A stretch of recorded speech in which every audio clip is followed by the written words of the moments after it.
Merci d'être à l'écoute de la radio Futur Média. Midi, c'est l'heure du journal.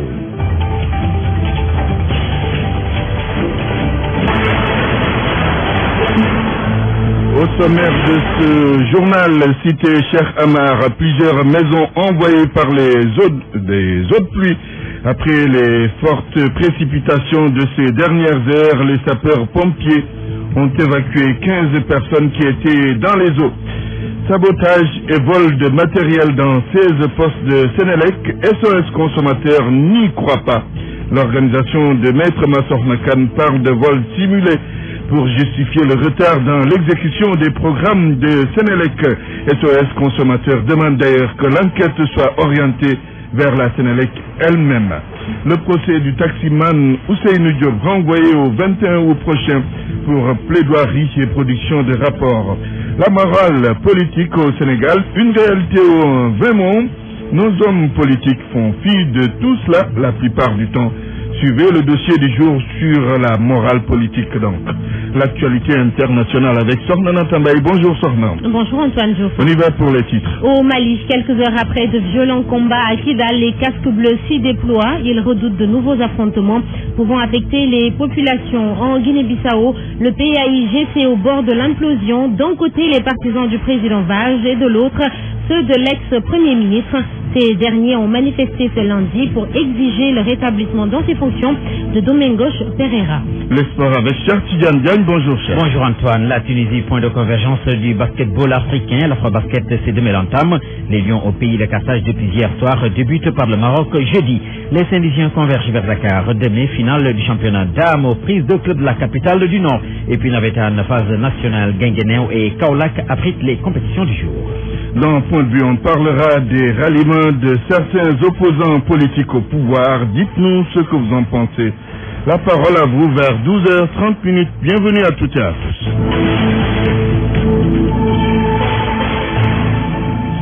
Les habitants de la cité Cheikh Amar ne vont pas oublier de sitôt cet hivernage. Beaucoup de maisons sont inondées depuis hier et les sapeurs-pompiers qui se sont rendus sur les lieux ont sauvé une quinzaine de personnes. Mais la psychose demeure encore dans cette cité. Ici à Dakar, nous y reviendrons lors de nos prochaines éditions avec Mamoudou Amardion. Rufus n'a pas échappé aux inondations des maisons envoyées par les eaux de pluie. Il y a également des dégâts matériels. Isidore Alexandre Sen. C'est presque toute la ville qui patauge. Des maisons complètement englouties par la pluie qui s'est abattue dans la ville hier. Le canal a été arrêté en amont. Les eaux pluviales ont submergé le canal. Elles ne pouvant plus continuer à circuler. Tout ce que j'ai comme regardez le calcul sur le niveau de climatisation de toutes les chambres. En bas, tout ce qui est commencé, c'est à jeter. Au quartier Champ-de-Course, c'est la consternation depuis hier. Ça fait 25 ans que j'habite dans ce quartier, que j'habite dans cette maison. On n'a jamais eu des problèmes d'inondation. Ils ont transféré les problèmes du nord pour l'est. Et les deux quartiers Champ-de-Course, Léonan ne peut bénéficier d'aucun truc avec ces travaux qui... non seulement les travaux durent depuis 2 ans et 3 ans, et puis le nivellement par rapport aux fondations des maisons, c'est un peu plus élevé. Des jeunes filles et garçons qui essaient tristement d'évacuer l'eau. Beaucoup de dégâts, des matériels électroménagers et de la nourriture perdus sous le regard impuissant des victimes. Lii moom musuñu ko am depuis ñu dëkk fii si kër gi ba léegi ni mu ñu def nii. Yàq na suñu dund, yàq na suñuy bagage, miir bi ne le daanu na. C'est yàqu na. Suñu ceeb baa ngi nii gis na suñu dañ koy weer noonu pour wawal ko noonu. Autre conséquence de la pluie, certains quartiers n'ont ni eau ni électricité. Ndoxu canal bi moo dugg fi yàq na moquette yi si salle bi, ndap yi, fauteuil yi, big nelawuñu amuñu tamit courant. Néeg yëpp a yàqu encore parce que douche ak salle de amuñu courant amuñu ndox. À cela, il faut ajouter les lanternes notées dans la circulation. Les automobilistes ont délaissé les routes habituelles qui sont devenues impraticables. Isidore Alexandre Saint-Rufusque, RFM. À Catherine, les habitants de certains quartiers inondés rejettent toute idée de reclasement. Ce qu'ils veulent, c'est qu'on leur fasse un bon système d'assainissement. Ils déplorent le manque de soutien des autorités. Correspondant Ibrahim Adjamé. quartiers inondables, mais il n'est pas question pour eux de quitter cette zone pour aller habiter ailleurs. D'accord ci déguerpissement jëlee population yi ci fi ñu dëkkoon di leen toxal feneen ànduñ ci tey ànduñ ci ëllëg. Les populations de Diamaguène Centre et de Kaffrine 2, qui sont pourtant les premières à être durement frappées cette année par les inondations, ne demandent ni plus ni moins. Elles réclament un plan d'assainissement et des canalisations dans leur quartier. Plan d'assainissement. Nous voulons un plan d'assainissement pour la région et des canaux d'évacuation. C'est tout ce que nous demandons, pas autre chose. Visiblement très outrés, ces habitants s'insurgent contre l'État, mais surtout contre leur maire, qu'ils jugent très absentéiste, avec surtout un manque d'assistance. Aussi l'absence du maire, le maire Abdoulaye Wilane. Nous déplorons l'absentéisme du maire Abdoulaye Wilane. Il ne nous a nullement soutenus et vous nous déplacer. En tout cas, nous, du côté du quartier Diamaguène Centre, nous refusons. Pour rappel, les deux premières pluies qui s'étaient abattues sur Kaffrine avaient englouti les quartiers de Diamaguène Centre et de Kaffrine 2, ce qui avait nécessité le déplacement du ministre de l'Urbanisme, du cadre de vie et du renouveau urbain. Yann Farbassar avait fait des promesses. Ivan Djamé, Kaffrine, Radio Futur Média. Avec les fortes pluies d'hier et de ce matin, des cas d'électrocution ont été enregistrés à la Médina et à Dieppe. L'électricité ne font pas bon ménage, mais la réalité est que souvent l'on ne prend pas un certain nombre de précautions, tant du côté des populations que du côté de Sénélec. Un sujet de Mantouré. Un fil électrique dans l'eau, une personne au mauvais endroit au mauvais moment, et c'est la catastrophe. Un scénario? Non. Plutôt le vécu de quelques familles. À qui la faute? Faites entrer l'accusé. Mais de responsabilité. C'est la Sénélec et ses négligences. L'État aussi doit surveiller, mais c'est la Sénélec qui doit gérer ses poteaux et autres fils. Elle doit faire le suivi.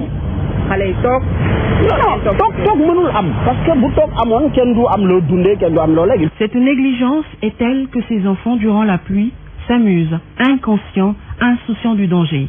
Des fils qui pendent, des poteaux mal en point, ils passent devant sans faire attention.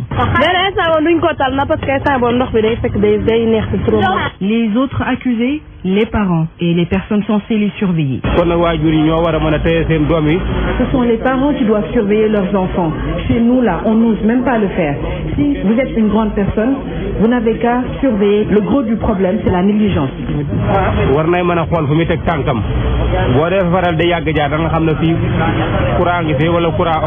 La négligence au carré est le plus souvent l'issue est la mort, des pleurs, de la tristesse et de la colère.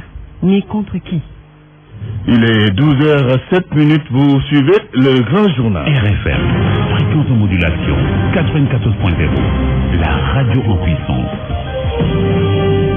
L'audience n'a pas eu lieu ce matin. Il s'agit du procès du taximan Ousseynou Diop qui avait emprunté le passage réservé aux piétons il y a 2 semaines. L'audience a été renvoyée donc au 21 août prochain pour plaidoirie et production de rapports. Et puis, la Géroute est constituée partie civile.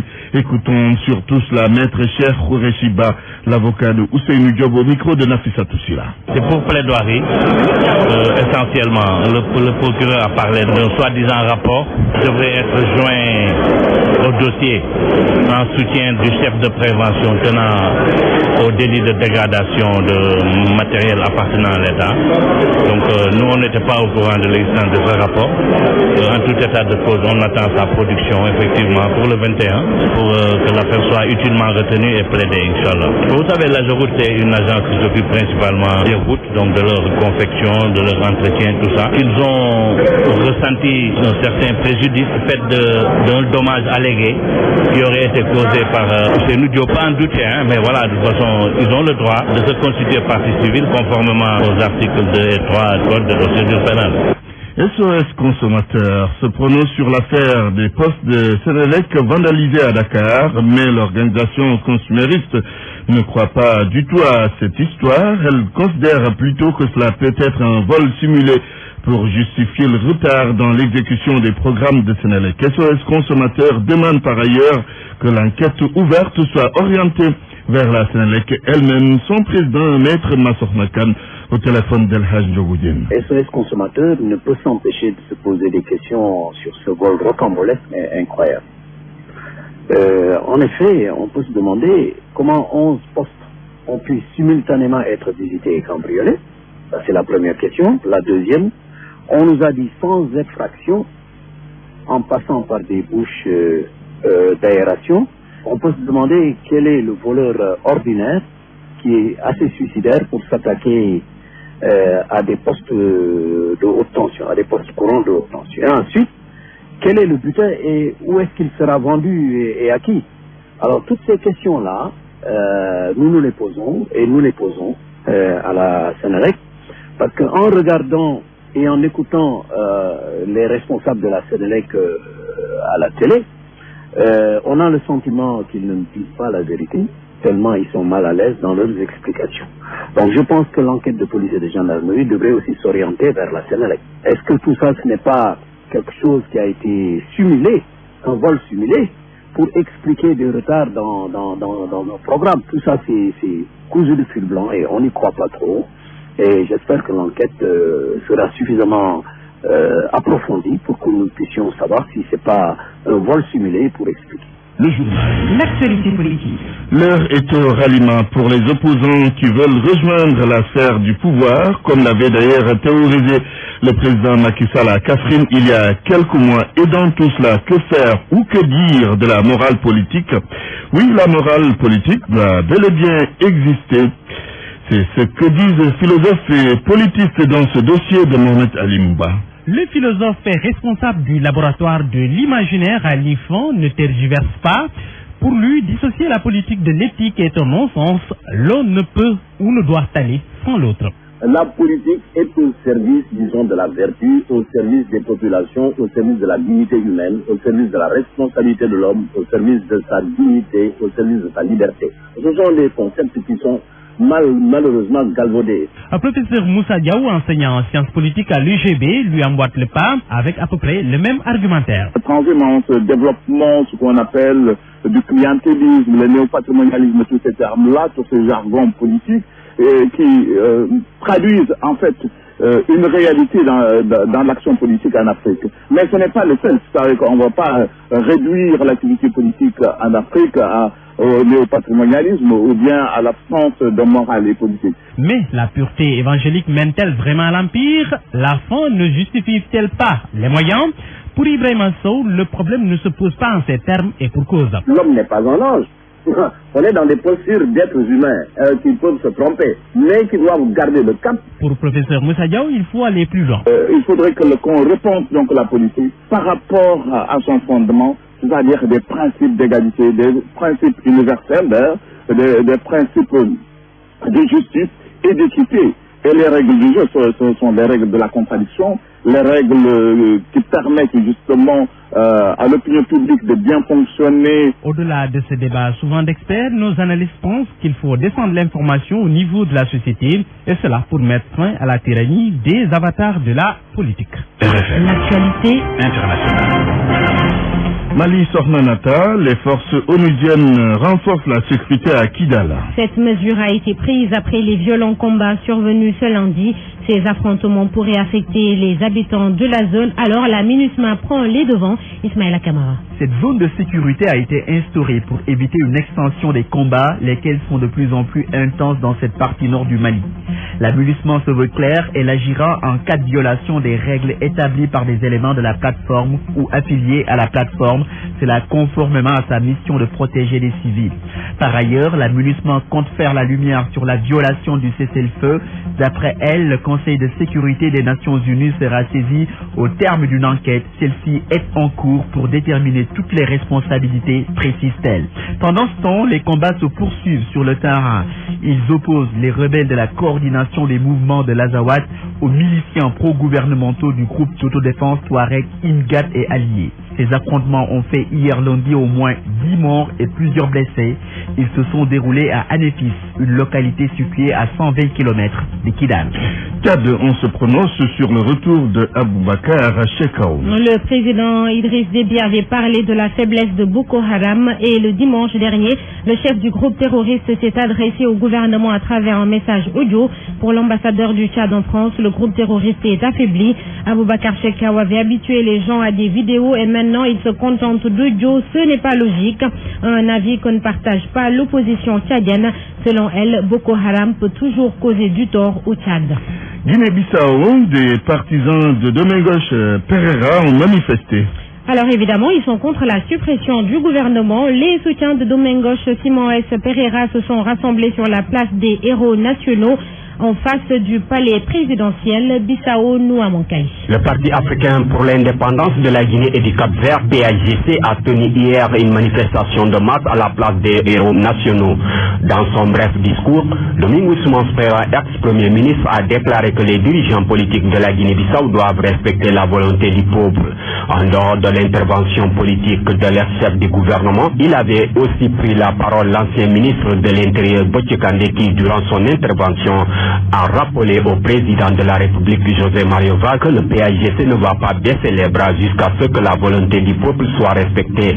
L'ancien ministre de l'Intérieur dit avoir encore en possession de certaines informations sans dire clairement sur quel sujet il s'agit. Par ailleurs, Botchekande a clairement indiqué que la priorité du PAIGC est le retour de Domingos Simões Pereira au leadership du gouvernement. La première manifestation populaire des libérateurs après la chute de son gouvernement a été suivi d'un dispositif de sécurité solide qui a formé un cordon de sécurité autour du palais présidentiel. Cependant, le PAIGC a déjà envoyé au président de la République José Mario Vaz le nom de Domingos Simões Pereira comme une proposition du nouveau Premier ministre. Jean-Bernard Vieira, le porte-parole des libérateurs, a confirmé l'envoi du nom de Domingos Simões Pereira. Le PAIGC a proposé au président de la République le nom de Domingos Simões Pereira afin de sa nomination au poste du nouveau Premier ministre de la Guinée-Bissau. La manifestation est terminée sans aucun incident. Nouamontaigne Bissau. RFM. Nous retournons en Afrique centrale avec le Gabon. Le président Ali Bongo va offrir sa part d'héritage aux jeunes. Ali Bongo a fait cette annonce, Antoine, à l'occasion des 55 ans de l'indépendance de son pays. En plus, la famille présidentielle prévoit de donner des biens immobiliers du défunt président Oumar Bongo. Libreville, Yves Antonio Ougoula. C'est avec un ton solennel que le président gabonais a indiqué qu'il va distribuer à la jeunesse de son pays la part d'héritage qu'il a reçue de son père, le deuxième président gabonais, feu Omar Bongo Ondimba, qui a passé 42 ans au pouvoir. Selon Ali Bongo Ondimba, tous les revenus de la part d'héritage qui lui revient seront versés à une fondation pour la jeunesse et l'éducation. En concertation avec sa famille qui gère le Gabon depuis plus de 40 ans, Ali Bongo Ondimba a décidé de céder à l'État, à titre gracieux, la propriété située à côté du quartier Camp de Gaulle, dans le premier arrondissement de Libreville, la capitale gabonaise.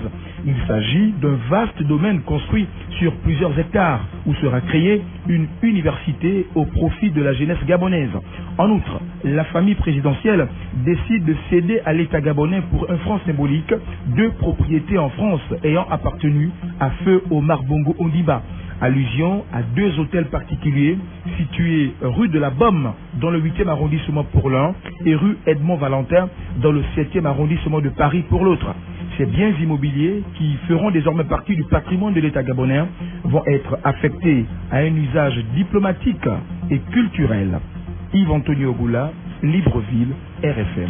Rwanda, l'opposition est contre un 3e mandat de Paul Kagame. Le président rwandais peut briguer un nouveau mandat grâce à une réforme constitutionnelle. Pour montrer leur désaccord, 5 partis d'opposition se sont unis. Un combat qui s'annonce difficile. Les leaders de certaines formations sont en prison et 2 autres sont en exil depuis leur pays d'accueil. Ces derniers demandent à la communauté internationale de faire pression sur Kigali pour une ouverture de l'espace politique. De son côté, le pouvoir estime que seules quelques personnes se sont opposées au changement de la Constitution, Antoine. Sornana Tambaye, merci. Parole aux auditeurs. L'actualité, qu'en pensez-vous? Moi, je pense que vous devez. Réagissez dans nos éditions d'information sur l'actualité. Bonjour. Oui, bienvenue sur cette antenne de radio. Du lundi au vendredi, vous avez la parole sur RFM. Dans le point de vue, on parlera des ralliements de certains opposants politiques au pouvoir. Dites-nous ce que vous en pensez. Vous aurez la parole aux alentours de 12h30.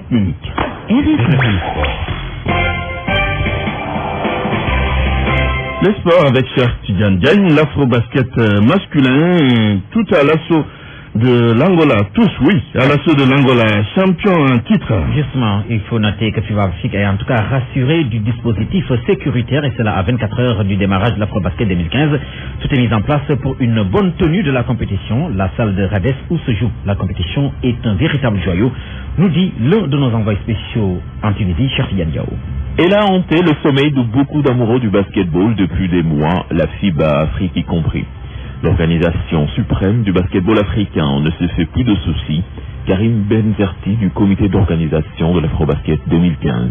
La sécurité, je pense que FIBA l'a bien pointé du doigt. Elle est venue il y a un mois. On a mis en point tout un protocole d'accord qui met tous les points sur lesquels il faudra accentuer les tâches du LOC, et ça a été fait. Vous allez voir ceci. Vous pouvez déjà voir avec les délégations comment se passe l'accueil, comment il y a la sécurité pour eux, au niveau des hôtels aussi, et au niveau de la salle, tout a été mis en place pour espérant échapper à tout problème à ce niveau-là. Le complexe de Rades est fin prêt pour accueillir la crème du basketball africain, une infrastructure qui correspond à ce qui se fait de mieux dans le monde. Slim Bogassa, le responsable de la salle, en est convaincu. La FIBA, quand elle est venue ici, elle est, comment dirais-je, il nous a dit que c'est un bijou, c'est la plus grande et la plus belle salle à l'Afrique. On l'appelle le joyau de la Méditerranée. On a été content d'y avoir organisé en 2005 un grand championnat du monde de handball où il y avait eu une très grosse fête, où le peuple tunisien est venu en communion avec diverses populations venues encourager leurs équipes. Et aujourd'hui, on veut qu'en 2015, on vive la même chose avec l'Afrobasket, avec encore plus d'engouement, on l'espère. Structure de 12 000 places qui a abrité les championnats du monde de handball n'attend plus que le 19 août prochain pour vibrer dans une compétition qui s'annonce comme l'une des plus disputées de l'histoire du basketball africain. Il faut noter qu'il a donc oublié de signer, ce sont là les réflexes donc de la radio qu'il n'a plus, Cheikh Diao, que nous remercions quand même au passage.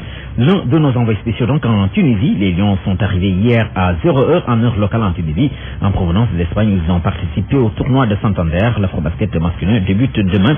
Cependant, le Sénégal joue jeudi à 20h contre le Maroc pour son deuxième match. Le Sénégal croise le Mozambique donc le jeudi à la même heure, 20h, et puis l'Angola, champion d'Afrique et le dernier adversaire des Lions du Sénégal le 24 août, à l'issue donc de ces phases de poule. Les deux équipes classées premières vont se qualifier pour les quarts de finale. Et puis Antoine Passy qui nous permet d'enchaîner sur autre chose. Oui, le basket toujours avec Saint-Louis qui s'invite à Dakar. Nous parlons de l'affiche des dames 100% donc Saint-Louisienne. Elle se joue demain dans l'après-midi au stadium Marseillais entre deux équipes de la capitale du Nord, Saint-Louis Basket Club et Université Gaston Berger. Un habitué contre un novice, Mohamed Nabissila. La finale du championnat national de basket est bel et bien Saint-Louisienne. Les préparatifs vont bon train à l'UGB. Je m'appelle Mohamed Laminouele, du comité des supporters de l'UGB. Je suis chargé du secrétariat général. C'est une grande première que l'UGB, l'équipe féminine, aille en finale pour croiser Saint-Louis Basket Club. Donc c'est une grande première. Toute la communauté s'y met. Quelle que soit l'issue du match, c'est Saint-Louis qui gagnera parce que toutes les deux équipes vont prendre le départ à Saint-Louis, que ce soit UGB et SLBC. Donc c'est Saint-Louis. Nous lançons un appel à toutes les bonnes volontés pour nous aider vraiment à réussir ce pari. Nous remercions aussi par avance le rectorat, le CROUS, la mairie de Saint-Louis qui nous ont appuyés vraiment considérablement. La mairie a appuyé les deux clubs et du côté de Saint-Louis Basket Club, la mobilisation sera également assurée. Mansour Diop et du club. Nous l'abordons comme toujours, nous sommes habitués depuis 10 ans. Chaque année, nous sommes en finale en Coupe du Sénégal et en championnat. Ce n'est pas une nouveauté pour nous. Le seul problème, c'est le manque de moyens. Comme d'habitude, actuellement, les caisses sont vides. À part les 500 000 donnés par la mairie, il n'y a rien dans les caisses. C'est la 4e fois que nous allons nous rencontrer dans cette saison. Et toujours, ça a été du fair play entre Saint-Louisiens. Quel que soit le résultat, la coupe sera à Saint-Louis. Donc, il n'y aura pas de problème. Ce sont nos frères. Ce sera une très grande ambiance. Nous allons chauffer le stade Madjindiaï. Cette finale de ces deux équipes de la vieille ville est l'occasion de rappeler le manque d'infrastructures avec le stadium Joseph Gueye en sursis pour une fermeture. RFM Saint-Louis, Mohamed Nabissila. Nawetan phase nationale, cher Tidiane, les compétitions se poursuivent. Ce mardi à Guinguinéo et à Kaolack qui abrite donc les compétitions du jour à Guinguinéo à 15h au foyer de Tambacounda vont découvrir avec Tiosan de Dakar. Juste après 17h, toujours à Guinguinéo, Renaissance de Ziguinchor fera face à l'équipe de campement de Kaolack à Kaolack au stade de Lamine Gueye cette fois-ci. Notez qu'à 18h, Erfan de Thiès qui a battu Ufragel, l'équipe détentrice lors de la première journée. Erfan de Thiès donc qui va affronter l'équipe d'entente de Fatigue et puis Ufragel va en découvrir à partir de 20h contre l'équipe de Mellar. Notez qui vont découvrir donc avec l'équipe de Mellar et puis notez que ces phases nationales se déroulent simultanément dans les régions de Diourbel et de Kaolack.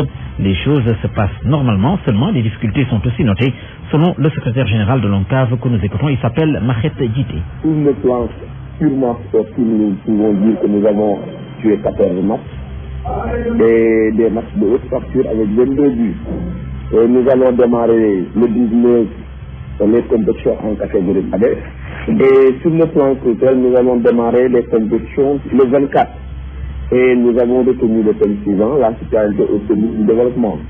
C'est vrai que nous avons encore quelques soucis sur Diourbel, c'est des problèmes liés aux finances, mais nous attendons l'appui, la contribution de la marraine Madame Aminata Tall. Et nous pensons, Inch'Allah, que nous allons pouvoir terminer dans d'excellentes conditions l'organisation de ces phases. Mahet Yité, secrétaire général de l'ONCAV, la structure en charge de l'organisation des Navétales. Notez que ces phases nationales, je le disais tantôt donc, se poursuivent donc à Kaolack et à Diourbel. Ce sont donc les capitales régionales, mais aussi des départements. Ils sont associés, notamment Mbaké du côté de Diourbel et Guinguinéo du côté de Kaolack. Antoine, c'est bien fini cette partie. Et je vous remercie. RFM, la radio de toute l'actualité.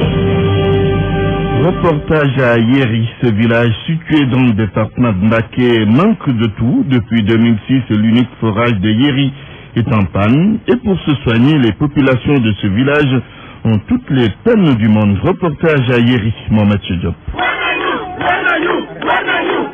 Yeri crie à l'injustice, à la trahison des responsables politiques qui, une fois élus, ont détourné tout simplement le regard pour ne plus voir le quotidien difficile de ses habitants. Macky Sall est venu jusqu'ici. Aucune promesse qu'il nous avait faite n'a été réalisée. Son responsable départemental Moustapha Silo également nous a tourné le dos. Le sort de ce village du département de Mbaké est peu enviable. Pas d'eau potable depuis 2006 avec la panne de l'unique forage selon Serigne Gueye, porte-parole des populations. RNT après une marche de protestation. Notre unique forage est en panne depuis 2006. Et pour avoir de l'eau, nous sommes obligés de faire plusieurs kilomètres jusqu'à Dankouten. Macky Sall connaît toutes nos difficultés d'accès à l'eau et il nous avait même promis un forage neuf. Après Serigne Awa Gueye s'avance donc pas lent mais sûr pour dire toute la peine qu'elle a pour aider les femmes en état de grossesse à accoucher. Dans sa petite case de santé dépourvue de tout, elle effectue ses interventions à la lumière d'une torche et avec des sachets à la place des gants. Nous n'avons même pas de gants. Le responsable du poste de Naïm m'a demandé d'utiliser des sachets plastiques pour aider les femmes à accoucher. Yeri est meurtri, un village enclavé, pauvre et abandonné. Yeri a marché pour enfin se rebiffer. Mohamed Diop, Bambaké RFM. L'actualité internationale.